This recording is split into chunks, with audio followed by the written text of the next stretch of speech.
I've been watching the ITV coverage for our Right. girl, for Yep. El Boogie, Shout for out El to our Boogie. girl. Yeah.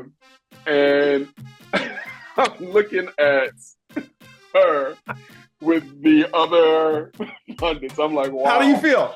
How do you feel? She must be going through like a torture session.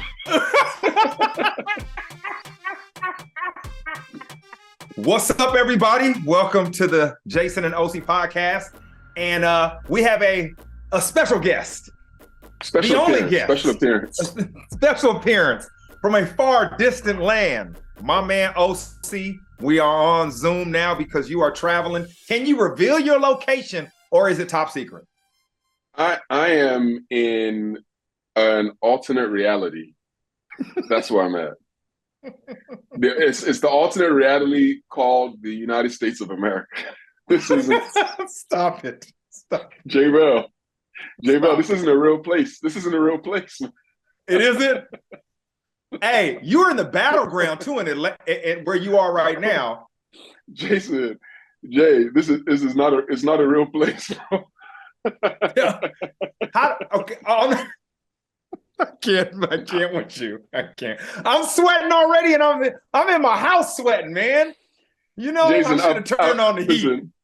I've told this story. I've told this story since I came here, since I got here, because it was the first thing that I saw when I landed, and as I'm watching, I say to myself, this isn't a real place. We're in an alternate reality. What did you see? What was the first thing, man? Bring me in. So you know they have as sure as I'm sitting here, this is exactly how this happened. Okay. I know I come up with the craziest things, but this is exactly how this happened. Okay. So I land, I turn the TV on because I'm trying to watch SportsCenter. It's a different, and so they have because I'm in Atlanta, they have regional commercials, right? So I'm in Georgia, so they have regional commercials. So I'm not ready for this. You're not ready. I'm not. I know I'm not. So the commercial comes on, and it is there's a woman, and she's sitting next to a man who is running for political office. Because if I tell you who it is, you're going to know right away. So would it happen to be a runoff that is about to happen? Okay. Yes. Oh my gosh. I can't make this up. So she's sitting next to the guy, and she's like, I trained my whole life to be a world-class athlete. And for the past 6 years, I had been winning all my events comfortably. And then last year, a biological man decided to race against me, and he won. I lost my race. What? This actually happened. I swear to God. And she's like, and then the guy who's running, he's like, under my Senate,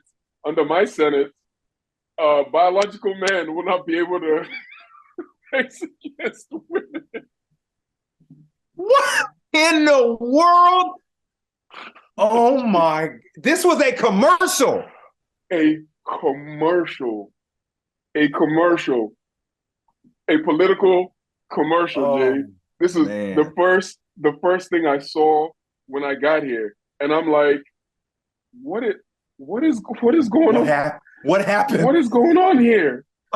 How is this? How are you running a campaign based on this? How? Oh my gosh. Oh,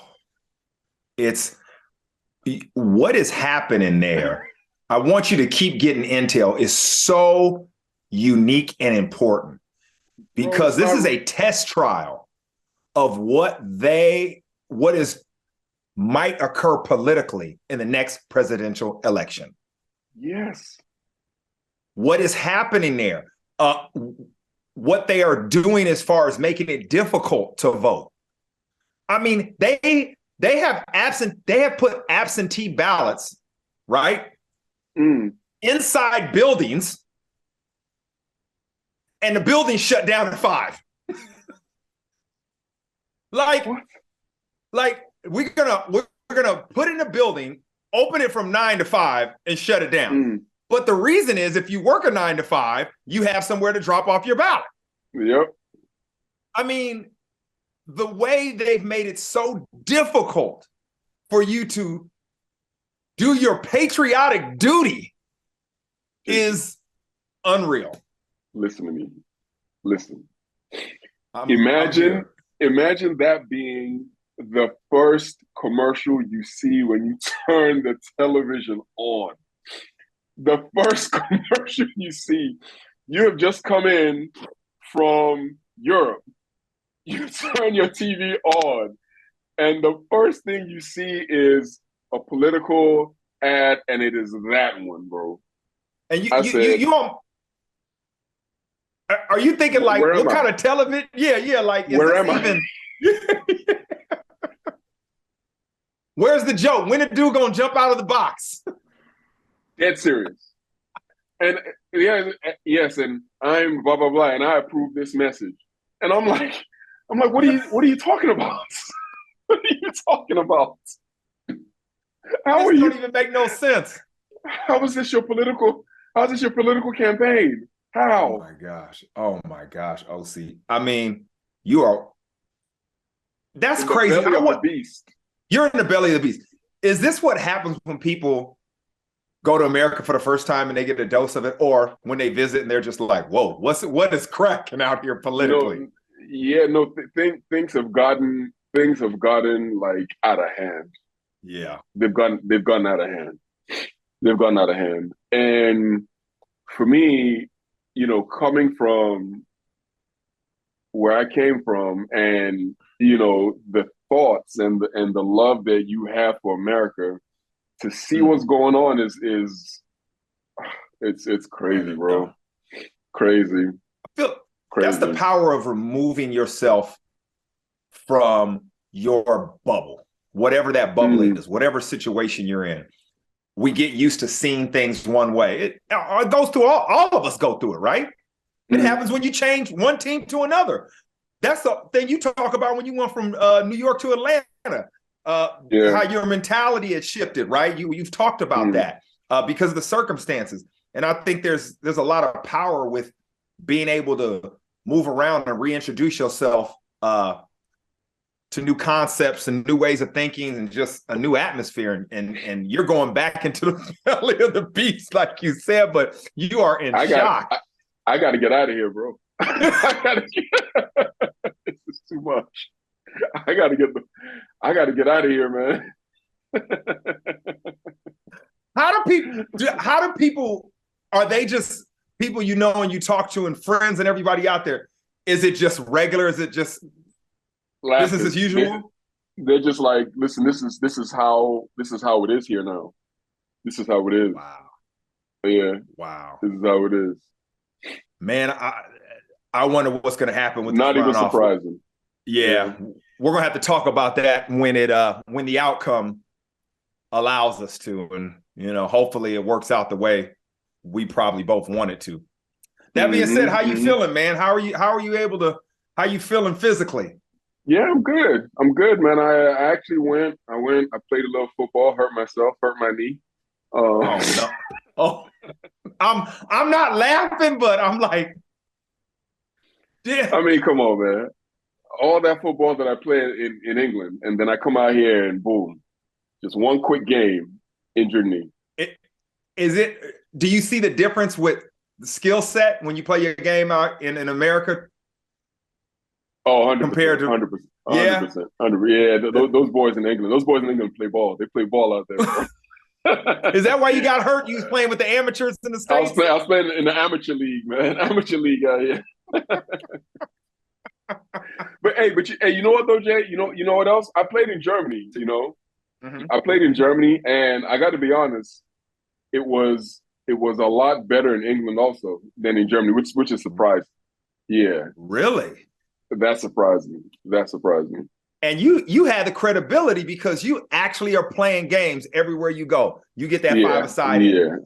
Yeah. England has been by far the best. How'd you find the game in the US? Is it the same app you use? No, it's a different app. It's a completely different app. Celebrate is the one in the US. They also have games in Barcelona. So when we go to Barcelona, we can go to Barcelona at any point because I know I can, that's how I plan where I go. That's how I plan where I go. That's all you care about. Places to play football. Yeah. Or workout. That's it. Oh man, that's crazy. Hey man, were you able to watch how much did you get to the games, man? I know it's been crazy. All of them, all of them, bro. I had a great Sunday digesting what happened, and bro, I mean, the one that I think shocked me. Well, not shocked me because I think we both called this game. Then we both said the Cowboys beat the Vikings. We both said they were going to win, but not way like they that. Won. Not like that. No, not like that. Not like that. That was when you think about the way the Cowboys had lost to Green Bay, right? When you think about that, like because of all those yards, because of the Russian attack and all that stuff, and the things that were being said, right? Mm-hmm. We've been in locker rooms, so we knew we're like, okay, there's going to be a reaction here, right? There's going to be some sort of reaction here. So we had a very good idea that they would win, but I mean, golly, they 40-3, 40-3, in every single phase. It was ridiculous. No, and I wanted to ask you this because you know better than anybody because of your experience and playing in the playoffs and winning Super Bowls. I always say November, December, right? That's who you are. You can no longer hide. You have shown your patterns, your identity. You cannot escape from that. Teams know how to play you. When I look at Dallas and what they've done, they should put everybody on notice. Now, I'm a homer. I love our boy Adden. I love Dan Quinn. I love that defense. But the way they adjusted and the way Micah Parsons, their superstar, and that defensive line came to party, they let you know who they are, what they are. They were so disappointed in the week before how they played. They went out there and set the tone. And your ballers, your main dudes got to be the tone setters. And then you have to have the coaching that puts them in position to win. That's what I saw with Dallas and that team overall. Most important, you have to have the coaching that puts the players in position to win, just like you said. And then we definitely saw that. But let's talk a little bit about Adden here, man. Let's talk a little bit about Adden, the D-line coach from Great Britain.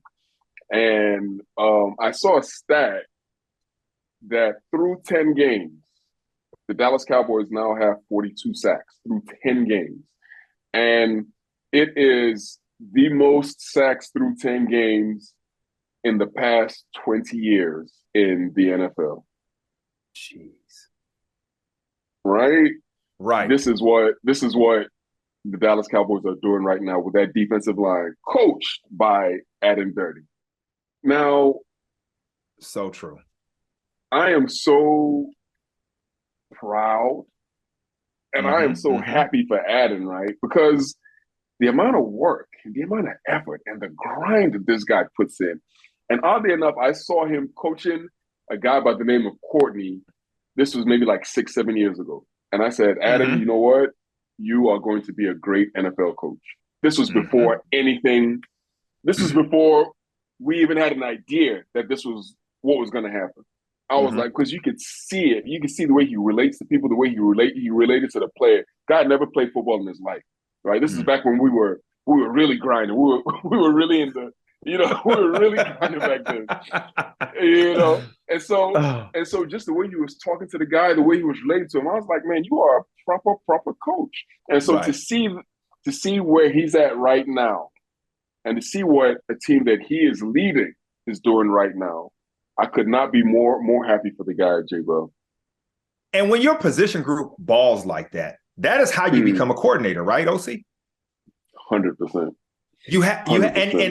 And we know in the NFL, the after quarterback, the next position you look at is who's coming off the edge, who's attacking that quarterback. Pass rushers, right? If you can develop a good pass rush, you can do a lot. And that's what he's doing. And you're right. I mean, as a friend, selfishly, we can talk about him like this. But you're absolutely correct. When you're a coach and you don't have first an ego, you don't have an ego. You are really about the player being better.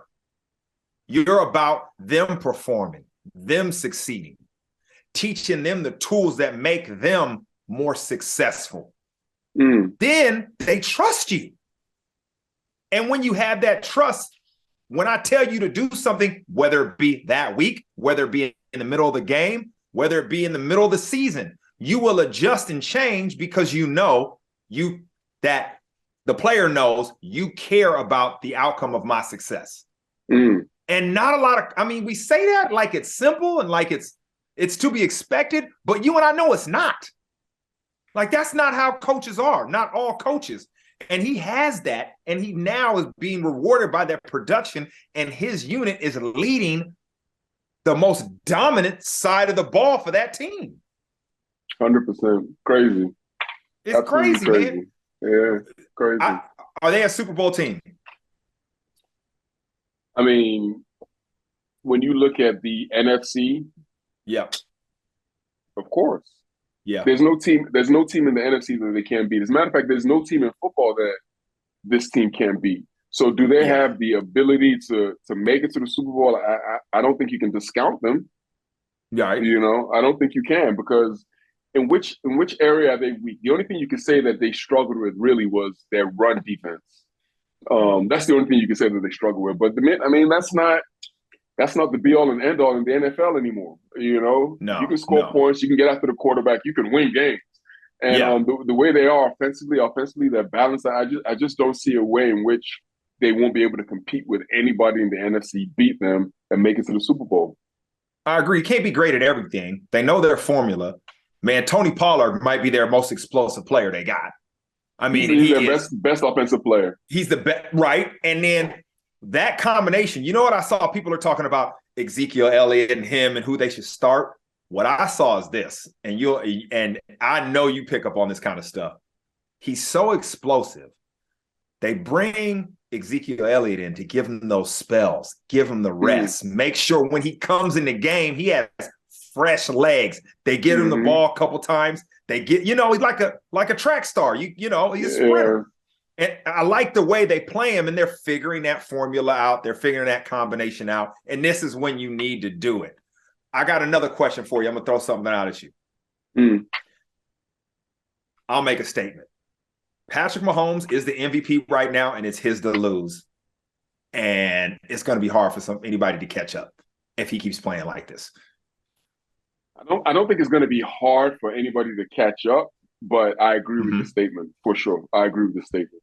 I do. I mean, there was some talk early on about, Josh Allen and, Lamar Jackson and players of that nature, right? There was a little talk early on, but I think their game is kind of like tailing off a little bit while his is getting exponentially better. So I think, right now he is the MVP, but things happen. There's so much football left. Like 7 games left, man. Anything can happen. Anything can happen. This is a what-if scenario, and he keeps playing the way he's doing. But that last drive, I mean, it was so back and forth, that game against the Chargers. And Justin Herbert's a star also. But when the game is in his hands, I mean, the stuff Patrick Mahomes is doing, I just don't see anybody else do it. I don't see anybody else make the plays he's making. And his tight end, Travis Kelce, I didn't know Travis Kelce was going to be this good at this age. I didn't know he was going to maintain this greatness. I hate to say this. I'm sorry, because I'm a huge Tony Gonzalez fan. Huge Tony Gonzalez. Don't do it. Huge Shannon Sharp. Huge Shannon Sharp fan. And I'll give you that. I love the way Gronk plays, but I love those guys. Yeah. How can you argue he's not the best receiving tight end ever right now? Because I played against Tony Gonzalez. Mm-hmm. Yeah. Have I played against Kelsey? No. But let me tell you something, bro. Let me tell you something. That Gonzalez, bro. Something else. Forget it, man. Something else. Forget it. I tell you, so we're playing this year. He was playing for Atlanta. This is Tony Gonzalez, right? Oh, so at the end of his career? Yeah, this was like a couple of years before the end. So he was still playing. Oh, okay, when he first got there, yeah, when he first got there. So we go there the whole week. Coach is like, listen, Atlanta runs this play in the red zone. They're gonna throw the ball to Tony Gonzalez here the entire week. Now, J-Bell, I don't pay attention to what's going on in the secondary, right? You ain't got no time for that. I don't. But I heard that. I know I heard that. This is how much. I heard that. This is how much it was said, J-Bell. I know. I was like, oh, okay. So they throw the ball here to Tony Gonzalez in the red zone. You know, it's cool. We get in the game, Jason. Atlanta goes to the red zone.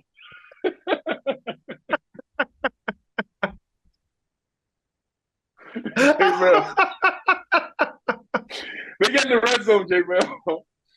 Oh, gosh. They ran the exact play that they saw.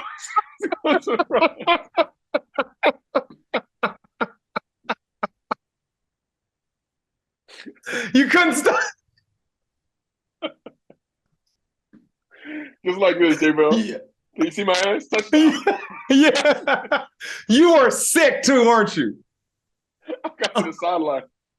I was like, yo, I was so mad that I wasn't mad. I was like, they told us the whole week that they were going to run this play. How can you not stop him? Incredible. That's what I knew. I said, forget it, man. This has to be the greatest play ever. You can't tell a bunch of NFL players, hey, they're going to run this play. and he just gets you. Over the top. Gosh. Touchdown. Oh, come on, man. Oh, it's hey, man, players not plays, especially in the fourth quarter. Yeah. It's players. It's players making plays. That's why I look at what Travis Kelce's doing. And I know the position has changed. And he does have Patrick Mahomes, so that says a lot. But so I think I'm still rolling with Gonzalez then and Shannon Sharp.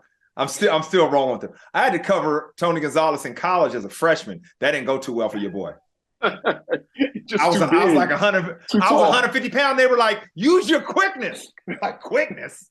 Man, I can't get around this man. This ain't gonna work out. I'm never going pro. Crazy, man. Special player. We'll get ready for the craziness that's going to happen on Friday on our show. Yeah, so anybody that doesn't watch, which everybody, hopefully you do, Osi and I are running the show, which really means Osi's running the show. No. and listen. So I've been watching the ITV coverage for our girl, for El Boogie. Shout out to our girl. Yeah, and I'm looking at her with the other pundits. I'm like, wow. How do you feel? She must be going through like a torture session.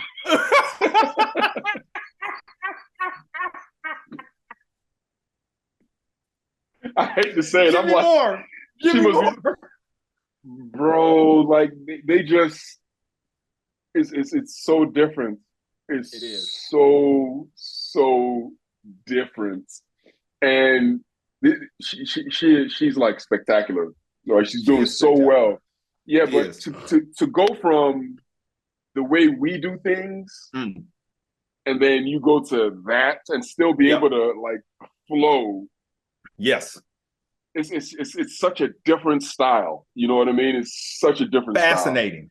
Fascinating. Yeah, it is. It is. It's funny, you know, how things connect that we talk about. We're just talking about Adden, coaching style, what makes him good. And when you look at Miss Woodsy, L Boogie, the Laura Woods bump, all that, right? Because that's why our podcast, you know, that's why everything's increased, because of the Woodsy factor. But when we've done live games with her, we look at each other and we're like, man, is she special, right? But the fact that she can just put her in any situation with anybody and she just holds it down. It's cool. Really cool. She's phenomenal. Really cool. Is, man. Yeah. So shout out to L Bugs. Yeah, we missed her. Can't wait till she's back. But you know what? We got to share because she's a baller. You know, when you got the talent, you got to. It is what it is. You got talent. Yeah. It's enough. Yeah. Can't wait till you get back, man. I know you got a lot going on. Thank you for taking time out, because the people need to know what's happening in the U.S. right now. They need somebody. On the ground to tell them the truth. I'm not in America. I'm not in America. This is an alternate. This is an alternate reality. I don't know where this is. I don't know where this is, bro. Man. Oh man. Can I ask you something before we get off? One thing. Yep. I know you don't reveal this, but maybe because you're in this alternate reality, you might give us a nugget. Can you give me 2 teams you think will be in the Super Bowl? They can be in the same. Who you think? You don't have 3. Who you think will be in the Super Bowl? I don't even have an idea.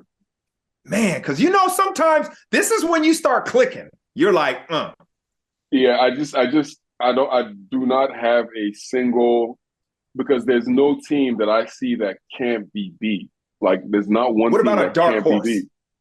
What about a dark horse? Like, man, this team could surprise you.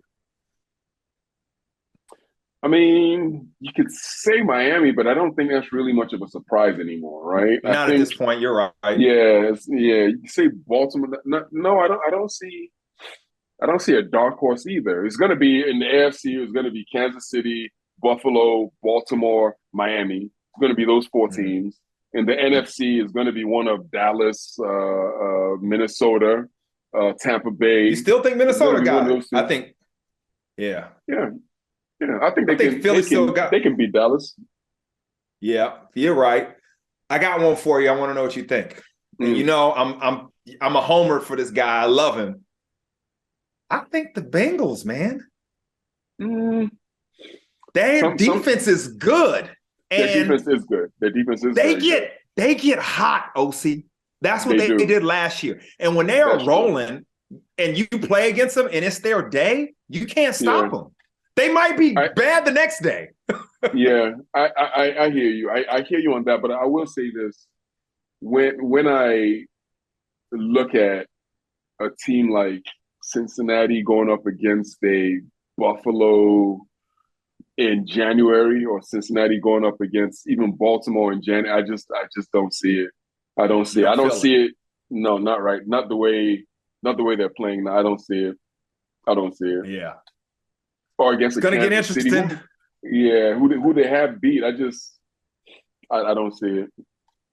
Yeah, not this it's going year. to be tough. But I tell you what, man, it's going to be an interesting November, December. I can't wait. And I can't wait for you to get back, because it is all the way live on Friday. Me and you, broski. Let's get it. All right, brother. Be safe out there. Don't play any more sports. I need you back here. I will tell you this, man. You got global insurance. You're good too. So we're good to go. Yeah. We're good. We're good. We're fine.